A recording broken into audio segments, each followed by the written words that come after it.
जाली और फर्जी आमिलीन की अलामत चंद आपके सामने जिक्र कर रहे हैं। पहली अलामत तो ये है कि हर काम के 100% गारंटी वो लेता है। 100% उसके कार्ड पर, उसके बोर्ड पर, उसकी पोस्ट पर ये लिखा हुआ होगा। तो जब उसने 100% गारंटी खुद ले ली, खुदा के हाथ में फिर क्या छोड़ा। और बहुत सी बातें इस पर कहने को हैं, लेकिन इशारा ही काफ़ी होता है। आप ये समझे, हर डॉक्टर पर आने वाले जितने भी मरीज़ हैं, अगर 100 आ रहे हैं तो 100 के 100 ठीक नहीं होते। कुछ को तकदीरी तौर पर उनकी बीमारी लिखी हुई होती है, तो वो बीमार भी होते हैं। दुनिया का कोई भी एक बंदा ऐसा नहीं है कि जिसके पास आने वाले हज़ार लाख मखलूक हो और सब के सब ठीक हो। तो ये यहीं से धोखा शुरू होता है और झूठ है। तो जो झूठ बोलता है तो फिर उसके अंदर, उसके अमलियात में जान कैसे हो सकती है।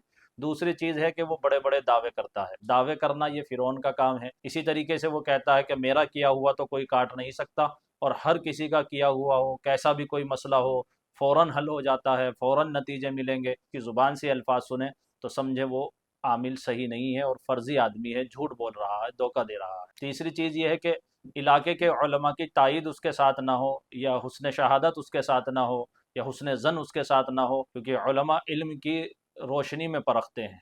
कोई एक दो आलिम को किसी से इख्तिलाफ हो जाए ये एक अलग बात है, लेकिन इज्तिमाई तौर पर अगर किसी को आलिम जानते हैं और सब के सब उसके बारे में एक राय रखते हैं, तो समझिए वो आदमी भी ठीक नहीं है। चौथी चीज़ ये है कि उसकी खुद की ज़िंदगी शरीयत के मुताबिक ना हो। चेहरे पर दाढ़ी नहीं है, ज़िंदगी में नमाज़ों का एहतिमाम नहीं है, या और इस तरह की बातें वो करता है जो खिलाफ शरीयत है। पांचवी चीज़ ये है कि लोगों को बहुत ज़्यादा खौफजदा कर देता हो और हर मसले को जादू या जिन्नात से ही जोड़ता हो। ये दावे करता हो कि मेरे पास बहुत सारे जिन्नात हैं और मुकम्मल तसल्लुत उन जिन्नातों पर मेरा है, तो सारी दुनिया के जिन्नात के बादशाह सब कब्ज़े में हैं।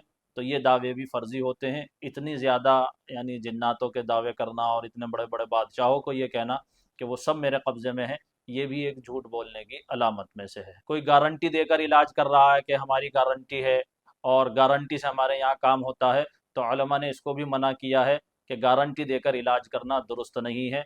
तो ये भी आमिल ठीक नहीं। बाकायदा उसने कोई फ़न सीखा भी नहीं है, कुरान भी पढ़ना नहीं जानता है, दीन की बुनियादी मालूमात भी नहीं है, तो भी फिर वो आमिल ठीक नहीं है। जो ये कहता हो कि हमारे ऊपर जिन्नात आते हैं, हाज़िरी होती हैं और उनसे हम काम कराते हैं और उन्हीं से हम तशख़ीस कराते हैं, तो ऐसा भी नहीं होता है। वो सिफली उलवी शयातीन होते हैं जो उनको बहका कर रखते हैं और उनके पास आने वाले मजमे को भी बहकाते हैं। उलमा से दूर रहने के जो मशवरे देता हो और ये कहता हो कि उनको इस लाइन का इल्म नहीं है, आप उनके पास मत जाना और उनसे मत पूछना, या गलत काम कराता हो, कहीं ऐसी जो नाजायज़ नियाज वगैरह हैं वो कराता हो, कहीं ऐसी जगह चढ़ावे चढ़वाता हो जहाँ चढ़ाना ठीक नहीं है, तो इस किस्म के काम जो आमिल कराता है उसके पास जाना नहीं चाहिए, उससे बचना चाहिए।